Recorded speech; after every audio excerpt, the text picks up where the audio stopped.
বিচার যদি না থাকতো, all the worldly life it's a joke. বিচার না থাকলে পৃথিবীটা এটা একটা জোক, এটা একটা খেলাধুলা। অবশ্যই বিচার থাকতে হবে, বিচারের কাঠগড়ায় তোমাকে দাঁড়াতে হবে। চিল্লা এখন ঠিক কিনা? সবাই দাঁড়াবে। The day of resurrection, the day of কিয়ামা, আল কারিআ মাল ওয়া মা আদরাকা মাল। বিশ্বনবী বলেন উলঙ্গ হয়ে দাঁড়াবে সব। ইহশারুন নাসু ইয়াউমাল কিয়ামাতি হুফাতান উরাতান মুশাতান গুরলা। সেদিন মানুষগুলো উলঙ্গ, গায়ে জামা নাই, পেটে দানা পানি নাই, পায়ের মধ্যে জুতা নাই, সব উলঙ্গ। ভাবতেছেন না খালি শুনতেছেন? ভাবতেছেন যে ওই দিন আপনিও দাঁড়াবেন, আমিও দাঁড়াবো, আমাদের সবাইকে দাঁড়াতে হবে।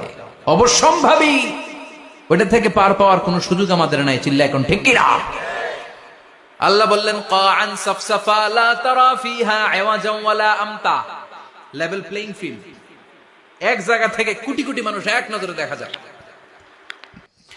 সবগুলো উলঙ্গের মতো দৌড়াবে, পেটে দানা পানি নাই, খাওয়া দাওয়া নাই, ক্লান্ত শ্রান্ত পেরেশান। আকাশের সূর্যটা একেবারে মাথার কাছে চলে আসবে। আল্লাহর আরশের ছায়া ছাড়া সেদিন কেউ কোনো ছায়া পাবে না। আল্লাহ এই কঠিন দিন তোমার আরশের নিচে এই গুনাহগার বান্দাদেরকে তুমি ছায়া করে দিও। আল্লাহর আরশের ছায়া ছাড়া সেদিন কোনো ছায়া নাই।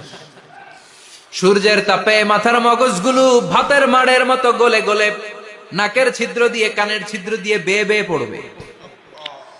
মানুষগুলো ক্লান্ত শ্রান্ত পেরেশান, ক্ষুধার জ্বালায় তৃষ্ণার জ্বালায় জিহ্বাটা বের হয়ে যাবে। 50,000 বছর হবে সে দিনটা লম্বা। কয় হাজার? 50,000 বছর। পাগল হয়ে যাবে মানুষ, পাগল। মা আয়েশা বললেন ইয়া রাসূলুল্লাহ, ইয়া হাবিবাল্লাহ, ভয়ঙ্কর সেদিন মানুষগুলো দাঁড়াবে, নারী পুরুষ কারো গায়ে জামা নাই। তাহলে কি মানুষের লজ্জা লাগবে না? Don't they feel any shy, any shame? No shame, কোনো লজ্জা থাকবে না? কাপড় না থাকলে লজ্জা লাগার কথা না? মায়ে সেটাই বললেন নবী, ওই কঠিন দিন কারো গায়ে জামা নাই, তাহলে কি লজ্জা শরমের কোনো ব্যাপার নাই? বিশ্বনবী বলেন আয়েশা রে, ওই দিনটা এত ভয়ঙ্কর, কার গায়ে জামা আছে কার গায়ে নাই টেরও পাওয়া যাবে না। ইয়াউমা ইয়াফিরুল মারউ মিন আখিহি ওয়া উম্মিহি ওয়া আবি। নিজের সাথে মিলান, সবাই নিজের নিজের মায়ের সাথে মিলান। সেদিন ভাইকে দেখে ভাই পালাবে। আপনার ভাইকে আপনি পরিচয় না দিয়ে পালিয়ে যাবেন। আপনার ছোট বোনটারে দেখে পরিচয় না দিয়ে আপনি দৌড়াবেন। আপনার কলিজার টুকরা সন্তানটারে নাকি আপনি চিনবেন না। আপনার প্রিয়তমা স্ত্রী আপনারে চিনবে না, আপনি তারে চিনবেন না। বাবা আপনারে পরিচয় দিবে না, মা পরিচয় দিবে না। যেই মা ছেলের জন্য নিজের জীবন বিলিয়ে দেয়, আছে না নাই? যেই বাবা ছেলের সন্তানের কল্যাণের জন্য নিজের জীবনটারেও বিলিয়ে দিতে কুণ্ঠাবোধ করে না, ওই বাবা ছেলেরে পরিচয় দিবে না। মা মেয়েরে চিনবে না, বন্ধু বন্ধুরে চিনবে না, পীর সাহেব মুরিদরে চিনবে না, মুরিদ পীর সাহেবরে চিনবে না, মুসল্লি ইমাম সাহেবকে চিনবে না, ইমাম মুসল্লিকে চিনবে না, নেতা কর্মীরে চিনবে না, কর্মী নেতারে চিনবে না, কেউ কাউরে চিনবে না। সাধারণ মানুষ আপনারে কি করবে? নবীরাও বলবে ইয়া নাফসি। সব নবীর মুখের জিকির ইয়া নাফসি, ইয়া নাফসি। বাঁচানোর কেউ নাই। 50,000 বছর মানুষগুলো ছুটতে ছুটতে সৈয়দনা আদম আলাইহিস সালামের কাছে যাবেন। নূহ আলাইহিস সালাম, ইব্রাহিম আলাইহিস সালাম, মূসা আলাইহিস সালাম, সবাই বলবে পারবো না, আমাদের পক্ষে করা কিছু সম্ভব না। আজকে আল্লাহ এত রাগান্বিত হয়েছে, এত রাগান্বিত আল্লাহ পৃথিবীতে কোনোদিন হন নাই। আবার এর চেয়ে বেশি রাগান্বিত সামনেও কোনোদিন হবেন না। আজকে আল্লাহর সামনেই যাওয়া যাবে না। পরে সৈয়দনা ঈসা আলাইহিস সালাম বলবেন সাজেশন আছে আমার কাছে, সাজেশন। আজকের এই কঠিন দিনে কোন নবী আল্লাহর সামনে দাঁড়াতে পারবে না, একমাত্র আখিরি জামানার পয়গম্বর বিশ্ব নবী মুহাম্মদুর রাসূলুল্লাহ ছাড়া সাল্লাল্লাহু। বিশ্ব নবী মাকামে মাহমুদে তখন সিজদায় পড়ে থাকবেন, কাঁদতে থাকবেন। সবার জিকির ইয়া নফসি, বিশ্ব নবীর জিকির ইয়া উম্মতি। আল্লাহু আকবার। আল্লাহ বলবেন নবী আর কাঁদবেন না, মাথা তুলেন। ইরফা রাসাক, ও নবী মাথা তুলেন। সাল তুতা, আজকে যা চাবেন আমি তাই দেব। ওয়াশফা তুশাফা, যার জন্য সুপারিশ করবেন কবুল করে নেব। কঠিন দিন, ওই ভয়ঙ্কর দিনের ভয় অন্তরে থাকার দরকার আছে না নাই? ওই দিনটার নাম আল কারিয়া, আমাল ওমা আদরাকা মাল।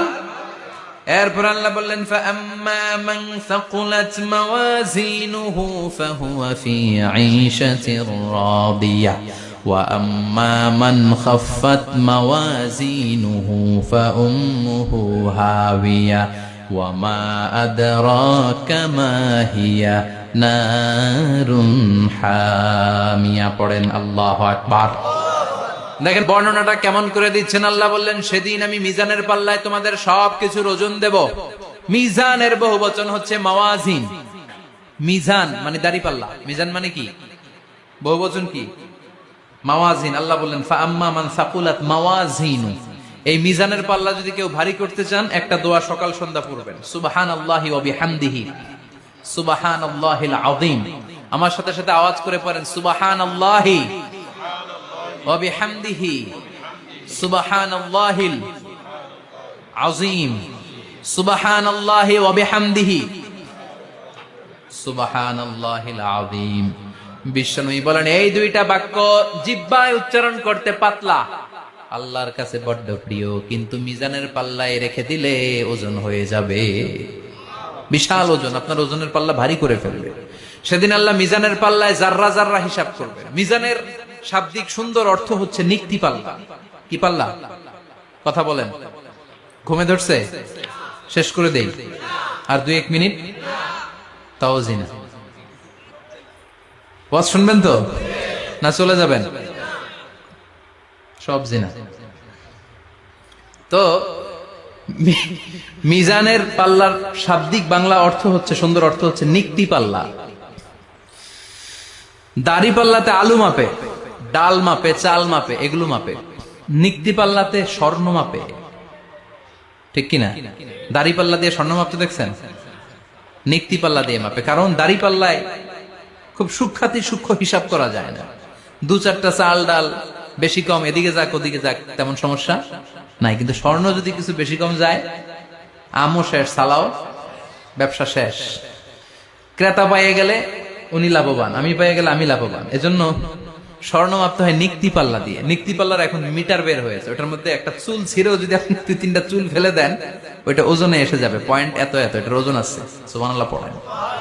আল্লাহ এরকম নিক্তি পাল্লা সেদিন দাঁড় করাবে, যে নিক্তি পাল্লার ভেতরে আল্লাহ জাররা জাররা হিসাব করবে। ফামাইয়া আমাল মিসকালা জাররাতিন খাইরান ইয়ারা। জাররার উদাহরণ আমি এরকম দেই, শীতের দিন সকালবেলায় যাদের টিনের ঘর আছে, দেখবেন টিনের ঘরে উপরে ছিদ্র আছে, ওই ছিদ্র দিয়ে সূর্যের আলো ঘরে ঢুকে। ঘরে ঢুকলে দেখবেন ঘরের কোথাও আলো নাই, কিন্তু এই টিনের ছিদ্র দিয়ে সূর্যের চিকন একটা আলো ঘরে ঢুকেছে। ওটা সামনে দেখলে, সামনে গেলে দেখবেন যে ওই আলোটার মধ্যে পাতলা পাতলা ধুলা বালি উঠতেছে, ঘরের কোথাও দেখা যায় না, কিন্তু ওইটার মধ্যে দেখা যায়। দেখা যায় না? ওইটারে আরবিতে বলে জাররা। ওই জাররা পরিমাণ পাপ করেছেন সেটাও দেখবেন, জাররা পরিমাণ ভালো করেছেন সেটারও প্রতিদান সেদিন দিবে কে? যাদের মিজানের পাল্লা ভারী হয়ে যাবে, ফাহুয়া ফি ঈশাতির রাদিয়া, সে আরামে থাকবে, সুখে থাকবে। তাকে সামনের দিক থেকে এনে এই ডান হাতে আমলনামা দেয়া হবে। ফাআম্মা মান উতিয়া কিতাবাহু বিয়ামিনিহি ফাসাউফা ইউহাসাবু হিসাবান ইয়াসীরা। সেদিন যাদেরকে ডান হাতে আমলনামা দেয়া হবে তাদের আমলনামা সহজ হয়ে যাবে। আল্লাহ এই কঠিন বিপদের দিন, যেদিন আমার বাবা আমারে চিনবে না, আমার মা আমারে চিনবে না, সূর্য আমার মাথার উপর, তুমি ছাড়া আমার কেউ নাই, ওই কঠিন দিনে আমারে তুমি ডান হাতে আমলনামা দিও। চিল্লায় পড়েন আমিন। রোজ হাসরে হে আল্লাহ আমার করোনা বিচার, আল্লাহ করোনা বিচার। বিচার চান?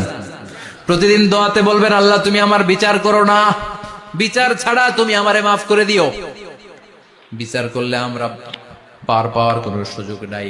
বিশ্বনবী বললেন মান নুকিশা উযিবা, বিচার যারা আল্লাহ করবেন সেদিন বাঁচার কোনো সুযোগ তার জন্য থাকবে না। শুধু দয়া করে মায়া করে মাফ করে দিলে তাকে আটকানোরও কেউ থাকবে। রোজ হাসরে হে আল্লাহ আমার, পড়েন করোনা বিচার, আল্লাহ করোনা বিচার, বিচার চাহি না তব দয়া চাহে হে গুনাহগার, আল্লাহ করোনা বিচার। পড়েন আমিন। ডান হাতে আমলনামা দেয়া হবে, যার মিজানের পাল্লা ভারী হবে। আর ফাআম্মা মান উতিয়া কিতাবাহু ওয়া আম্মা মান খাফফাত মাওয়াজিনুহু, আর যার মিজানের পাল্লা হালকা হয়ে যাবে, ফাউম্মুহু হাওিয়া, তার জন্য আছে ধ্বংস। ওয়া মা আদরাকা মা হিয়া নারুন হামিয়া, এটা কেমন ধরনের ধ্বংস জানো নাকি? নারুন হামিয়া, দ্য ব্লেজিং ফায়ার, জ্বলন্ত আগুন। তাদেরকে আর ডান হাতে আমলনামা না, তাদেরকে পেছন দিক থেকে এনে বা হাতে আমলনামা দেয়া হবে। আল্লাহ এটা থেকে তুমি আমাদেরকে বাঁচাও। ওয়া আম্মা মান উতিয়া কিতাবাহু ওয়ারাআ যাহরিহি ফাসাউফা ইয়াদউ সুবুরা, ওরা আমলনামা নিতে চাইবে না। যাদেরকে ডান হাতে আমলনামা দেয়া হবে, আনন্দে উৎফুল্ল হয়ে ওরা তাকবীর দিবে, লিল্লাহি তাকবীর। আর যাদেরকে বা হাতে দেয়া হবে, কয় লাগবে না। কি বলবে? লাগবে না, আমলনামার দরকার নাই। আল্লাহ বলেন লাগবে, আমলনামা নাও, নিজের আমলনামা নিজেই পড়ে নাম্বারিং করো। ইকরা, পড়ো। পড়া ছাড়া কোনো গতি নেই। কোরআনও শুরু করছে পড়ো, আর আখিরাতের আমলনামা শুরু করছে কি দিয়া? কি দিয়ে? ইকরা কিতাবাকা কাফা বিনাফসিকাল ইয়াউমা আলাইকা হাসিবা। আমলনামা পড়ো, নিজেই দেখো কি আমলনামা করেছো। আপনি যে আজকে তাফসীর মাহফিলে আছেন, এটা থাকবে না আপনার আমলনামায়? আজকের এশার সালাত যে জামাতে পড়লেন, আমলনামায় থাকবে না? ছোটবেলা থেকে শুরু করে আজ অবধি আপনি যেখানে যেটা যখন যেইভাবে করেছেন, একেবারে ছোট্ট ছোট্ট থেকে শুরু করে, মাঝারি থেকে শুরু করে বড় বড় কাজগুলো সবগুলো আমলনামায় তুলে দিবে কে? আপনার তো আনন্দের শেষ নাই। আপনার আমলনামায় আছে খালি জামাতে নামাজ, মা বাবার খেদমাত, শিরক আর বেদাতের বিরুদ্ধে জিহাদ, হকের পক্ষে আপনার স্লোগান, ইসলামের পক্ষে আপনার আন্দোলন। আপনি ইসলামের জন্য জীবনটারে বিলিয়ে দেওয়ার জন্য রাজি ছিলেন। আপনি জ্বলে উঠেছিলেন আপন শক্তিতে। আপনার তো ভালো ভালো কাজগুলো দিয়ে আমলনামা ভরপুর। কিন্তু যাকে বা হাতে আমলনামা দেয়া হবে, সে পড়তে চাইবে না। কারণ খুললেই দেখে আকাম আর কুকাম, পৃষ্ঠা একটার পরে একটা উল্টায়, খালি আকাম কুকাম, দুর্নীতি, চোরা কারবারি, ফ্যান্সি ডিলের ব্যবসা, মা বাবারে অন্যায় ভাবে অত্যাচার, এলাকার মধ্যে ত্রাস সৃষ্টি, এরকম ডাকাইত আছে না নাই? পাপ দিয়ে যার জীবন সাজানো, ও কি আমলনামা পড়তে চাইবে? ও দেখবে যে ইসলামরে বিভিন্ন জায়গায় যে বাঁশ দিছে, ওগুলো আছে না নাই? ইসলামের বিরোধিতা করেছে, কোরআনের বিরোধিতা করেছে, হকের বিরোধিতা করেছে, শাহবাগের মঞ্চে উঠে ভাষণ দিয়েছে, এরকম আছে না নাই? যত যত জায়গায় ইসলামের বিরোধিতা সব পাবে সে তার আমলনামায়। সে তো পড়তে চাইবে না।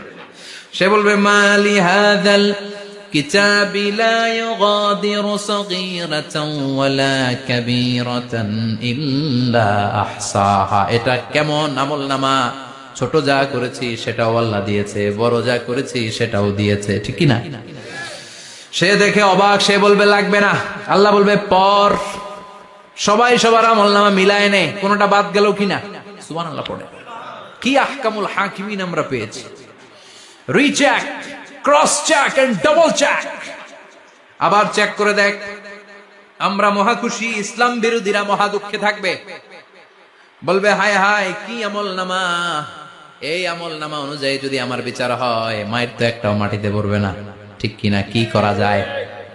কি করা যায়? ফোন দিয়ে আসবে। এবার মনে মনে খুঁজে পাবে, দুনিয়াতে তো মিথ্যে কথা কম বলি নাই, মিছা কথা কম কই নাই, দেখি আজকে একটা মিথ্যা কথা বলে পার পাওয়া যায় কিনা। সে বলবে আল্লাহ আমার কথা আছে। আল্লাহ বলবে কি কথা? আল্লাহ এটা তো আমার আমলনামা না। একটা সিস্টেম, একটা প্রসিডিউর। সে দেখবে যে লেটস চেক, ট্রাই করে দেখি পালানোর সুযোগ আছে কিনা। বলবে আল্লাহ এটা তো আমার আমলনামা না, তোমার ফেরেশতারা ভুল করে আরেকজনেরটা আমারে দিছে। আরেকজনেরটা সলিমুদ্দিনটা আমি কলিমুদ্দিনে দিয়ে দিছি। আল্লাহর ফেরেশতারা ভুল করে কথা বলেন। আল্লাহ বলবে না এটা তোরই আমলনামা। সে বলবে না আল্লাহ, এই এত খারাপ কাজ তো আমি করি নাই, আমি তো এত খারাপ ছিলাম না, আমি ভালো মানুষ। আমার আমলনামা না, আরেকজনের আমলনামা আমাকে দেয়া হয়েছে। আল্লাহ বলে আমি যদি প্রমাণ করে দিতে পারি এটা তোরই আমলনামা, কি হবে?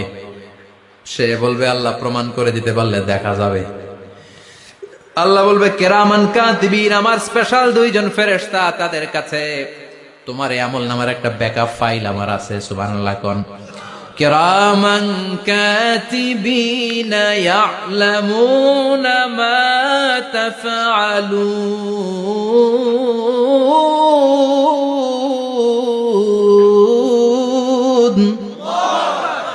কিরামান কাতিবিন, সম্মানিত দুই ফেরেশতা, ইয়ালামুনা মা তাফআলুন, দুনিয়ার বুকে যেখানেই তুমি যা করেছো সব তারা জানে, লিখে রেখেছে।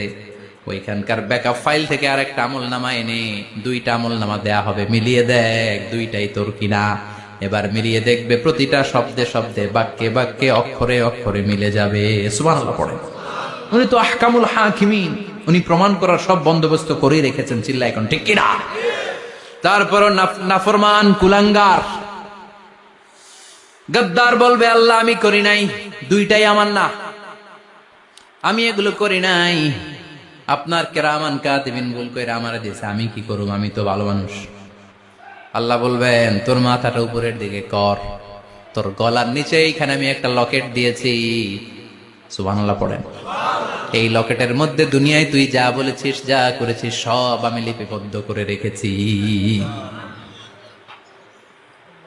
নুখরিজু লাহু ইয়াউমাল কিয়ামাতি কিতাবান ইয়ালকাহু মানশুরা।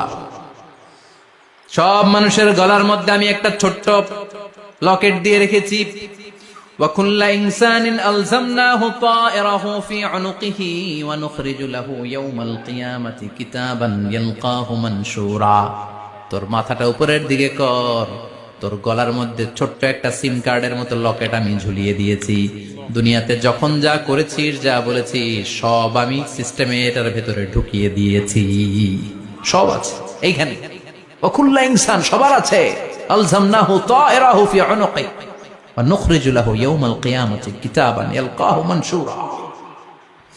প্রতিটা মানুষের গলায় এটা দেয়া, বাঁচার কোনো উপায় নাই। আল্লাহ সেখান থেকে আরেকটা প্রিন্ট আউট বের করে বলবেন, দেখ মিলে যায় কিনা। গাদ্দার দেখবে এটাও মিলে যায়, বাঁচার উপায় আছে। এরপরও লাস্ট চান্স, আবার বাঁচার জন্য বলবে, আল্লাহ আমি করি নাই। আল্লাহর কাছে প্রমাণ করে দেওয়ার মতো আরো হাজারো পদ্ধতি আছে না নাই? আল্লাহ বলবেন, আয়াহসাবুল ইনসানু আল্লান নাজমা ইযামা বালা কাদিরিনা আলা আন নুসাউইয়া বানানা। আমি তোর প্রতিটা আঙ্গুলের ফিঙ্গারপ্রিন্ট আমার কাছে সংরক্ষণ করে রেখেছি। তোর আমলনামার উপরে তোর ফিঙ্গারপ্রিন্ট আছে, আর আমার কাছে তোর নাম সহ তোর ফিঙ্গারপ্রিন্ট আছে, তোর 14 গোষ্ঠীর ফিঙ্গারপ্রিন্ট আমার আছে। সুবহানাল্লাহ কইবেন না? এটা দিয়ে আল্লাহ ধরে ফেলবে। এই ফিঙ্গারপ্রিন্ট মিলে না, এই হাতের আঙ্গুলের ছাপ, এটা আবিষ্কার করেছে ফ্রান্সিস গ্যালটন নামে একজন সায়েন্টিস্ট 1880 সালে। 1500 বছর আগে কোরআনে সূরাতুল কিয়ামার ভেতরে ফিঙ্গারপ্রিন্টের কথা বলে দিয়েছে কে? কি আজীব কথা! আঙ্গুলের এই ছাপ খেয়াল করে কোনোদিন দেখছেন? এখানে ছোট্ট ছোট্ট এরকম গোল গোল গোল গোল গোল গোল গোল গোল ছাপ আছে। একটা আঙ্গুলের সাথে আরেকটা আঙ্গুলের মিলে না। আমার এই আঙ্গুলের সাথে এটা মিলবে না, এটার সাথে এটা মিলবে না। আমার 10টা আঙ্গুলের সাথে মিলবে না, একটার সাথে আরেকটা আলাদা আলাদা। এই পৃথিবীতে যদি 600 কোটি মানুষ থাকে, তাহলে 6000 কোটি হাতের আঙ্গুল, একটা আঙ্গুলের সাথে আরেকটা আঙ্গুলের কোনো মিল আছে? কারিগরটা কে? স্রষ্টাটা কে? আবার যারা সিগনেচার দিতে পারে না, তাদের টিপস হয়ে আছে না নাই? এখন দেশের বাইরে যেতে চাইলে ইমিগ্রেশনে ফিঙ্গারপ্রিন্ট আছে না নাই? সব জায়গায় লাগে। এটাকে বলে বায়োমেট্রিক অথেন্টিকেশন। গত বছর 2 আগে বাংলাদেশও সিম কেনার জন্য সবাইকে দেয়া লাগছে না? আপনি দেশে বিদেশে ঘুরতে যাবেন, ফিঙ্গারপ্রিন্ট লাগবে। সিকিউরিটি পারপাস আপনাকে দিতে হবে, ফিঙ্গারপ্রিন্ট দিতেই হবে আপনার। আর পায়ের মধ্যে যেটা আছে এটাকে ফুটপ্রিন্ট কি বলে? ওটা প্রাণীদের ক্ষেত্রে কাজে লাগে। প্রাণী গণনা করতে বাঘ শুমারি হয় সুন্দরবনে। আমাদের সুন্দরবন কিন্তু অর্ধেক আমাদের, অর্ধেক ইন্ডিয়ার। তো কাদের বাঘ কোনটা, কোন এলাকায় কয়টা বাঘ আছে এটার হিসাব আছে। তো বাঘ গনে কি করে? বাঘের চেহারা তো একরকম, আর কাছে যেহেতু গনার সুযোগ নাই, এটা গনে পায়ের ছাপ দেখে। বাঘের তো হাত নাই, 4টাই পা। এই পায়ের একটা বাঘের পায়ের ছাপের সাথে আর একটা বাঘের পায়ের ছাপের মিল। সুবহানাল্লাহ পড়েন। আবার কাবা ঘরের পাশে ছোট্ট একটা জায়গা আছে, ওই জায়গায় একজন নবীর ফুটপ্রিন্ট আছে না নাই? ওয়াত্তাখিযু মিন মাকামি ইব্রাহিমা মুসাল্লা। ইব্রাহিমের ফুটপ্রিন্ট যেইখানে আছে ওই জায়গাটারে নামাজের জায়গা বানাও। সাইয়েদনা ইব্রাহিম আলাইহিস সালামের পায়ের ছাপ আছে, আদম আলাইহিস সালামের ফুটপ্রিন্ট আছে অ্যাডামস পিকে। এইভাবে আল্লাহ বললেন, তোর আঙ্গুলের ছাপ আছে, আমল নামাটা খোল, আল্লাহর অথেন্টিকেশন থেকে আঙ্গুলের ছাপ, আমল নামার আঙ্গুলের ছাপ দুটোই মিলে যাবে। আর কোন চোরামি করার সুযোগ তার থাকবে নাকি? কথা বলেন।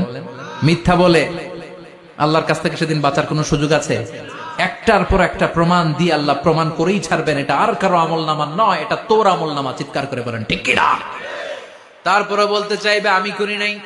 আল্লাহ বলবেন আল ইয়াউমা নাখতিমু আলা আফওয়াহিহিম ওয়া তুকাল্লিমুনা আইদিহিম ওয়া তাশহাদু আরজুলুহুম বিমা কানু ইয়াকসিবুন। আজকে তোর ঠোঁট দুইটা আমি সেলাই করে দিলাম, তোর মুখ দিয়ে আর কথা বলার অধিকার নাই, তোর হাত এবার সাক্ষী দিবে। হাত বলবে আমি পাপ করেছি, অন্যায় করেছি, আমি শুট করেছি, আমি অন্যায় ভাবে মানুষের উপর চড়াও হয়েছি, হামলা করেছি, আঘাত করেছি। পা বলবে, পা দিয়ে হেঁটে হেঁটে আমি গানের কনসার্টে গিয়েছি, মদের আড্ডাখানায় গিয়েছি, জুয়ার আসরে গিয়েছি, ঠিক না? অন্যায় করার জন্য পা দিয়ে গিয়েছি, ব্রেন দিয়ে চিন্তা করেছি।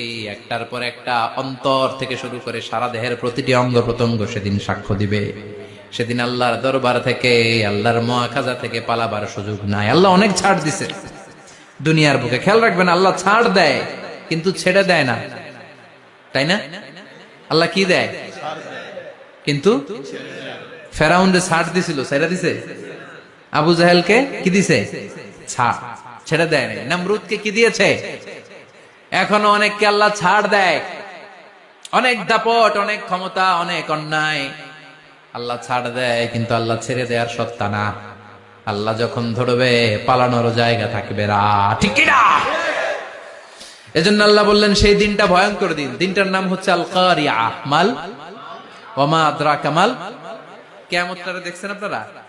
দেখছেন না? আমি চেষ্টা করেছি আপনাদের চোখের সামনে তুলে ধরতে। অনেকটা দেখা গেছে না কিয়ামত? দেখা গেছে। ভয় হয়, অন্তরে কি ভয় লাগে? হৃদয় আমাদের পাষাণ হয়ে গেছে। এই পার্থিব জীবন, বিত্ত, বৈভব, এগুলোতে আমাদের অন্তর এখন শক্ত। এই অন্তর নরম হতে চায় না, এ চোখ দিয়ে পানি নামতে চায় না, অন্তরগুলো আমাদের পাথর। এই মাহফিলগুলোর উদ্দেশ্য হচ্ছে হৃদয়টাকে নরম করা, আখিরাতমুখী করে দেয়া। আমাদের আধ্যাত্মিকতা, দিনদারি, ইখলাস is going down day after day, প্রতিদিন কমছে। আর আমাদের লোভ, ইগো, অহংকার, দুনিয়ার লোভ, লালসা দিন দিন বেড়ে যাচ্ছে। এই তাফসির মাহফিলগুলোর উদ্দেশ্য এই তাফসিরের মধ্য দিয়ে মানুষগুলোরে আল্লাহওয়ালা বানানো, ঠিক কিনা? এই যে দুনিয়া যেটার জন্য এত পাগল, এটা আসলে একটা মরিচিকা, এটা একটা ধোঁকা, একটা ধূম্রজাল। এই ধূম্রজালের ভেতরে আমরা পড়ে আছি, চলে যেতে হবে। থাকতে পারবো? কথা কন। একদিন মাটির ভেতরে হবে ঘরে মোনামা, কেন বন্ধ দালান ঘর, প্রাণ পাখি উড়ে যাবে পিঞ্জর ছেড়ে, ধরা ধামে সবই রবে, তুমি যাবে চলে। বন্ধু বান্ধব যত, মাতা পিতা দ্বারা সুত, সবই হবে তোমার পরে মোনামা, কেন বান্ধ দালান ঘর। একদিন মাটির ভেতরে হবে ঘরে মোনামা, কেন বান্ধ দালান ঘর। ওই মাটির ঘরের সামান তৈরির দরকার আছে না নাই? কবরের ভয়ে আমরা কি পারি না একটু মসজিদের ভেতরে যেতে? মশার ভয়ে আমরা মশারির ভেতরে ঢুকি, এরকম আছে না নাই? কিন্তু জাহান্নামের আগুনের ভয়ে মসজিদে ঢুকতে চায় না, এরকম ডাকাইত আছে না নাই? মসজিদমুখী হতে হবে।